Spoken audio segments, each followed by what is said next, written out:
Hello friends, welcome to CSC VLE மற்றும் இசேவை தமிழ்நாடு. அதாவது இசேவை குறித்து தமிழக அரசு ஒரு முக்கிய அறிவிப்பு வெளியிட்டிருக்காங்க. இப்போ இதை பற்றின மொத்த இன்ஃபர்மேஷன் தான் இந்த வீடியோ பார்க்க போகிறோம். இந்த வீடியோ ஸ்கிப் பண்ணாமல் ஃபுல்லாக பாருங்கள். அது மட்டும் அல்ல, இந்த வீடியோ நிறைய பேருக்கு ஷேர் பண்ணுங்க. ஓகே, அதாவது தமிழக அரசு சார்பு ஒரு அறிவிப்பு வெளியிட்டிருக்காங்க பாருங்க.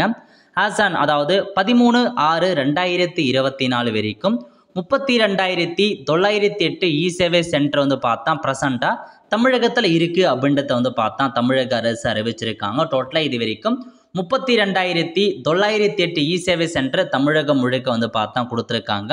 ப்ரெசண்ட்டாக 480 சர்வீசஸ்லாம் நாங்கள் ஆஃபர் பண்ணிகிட்ருக்கோம். அதாவது 259 G2C சர்வீசஸும் இருக்குது.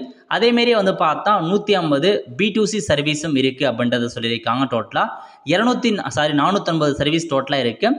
அது மட்டும் இல்லாமல் ஆஃபர் அண்டர் இ-சேவை போர்ட்டல் இந்த last financial year 102 new services of varied department were ஆர்டர் இந்த இ-சேவை போர்ட்டல். அதாவது கடந்த வருஷத்தில் 102 புதிய சர்வீசஸை நாங்கள் இ-சேவை வெப்சைட்டில் கொடுத்துருக்கோம் அப்படின்றத சொல்லியிருக்காங்க. ஸோ இதான் பார்த்தீங்கன்னா இ-சேவை சென்டர் குறித்து இந்த ஒரு அறிவிப்பை தமிழக அரசு சார்பு நேற்று வெளியிட்டிருக்காங்க.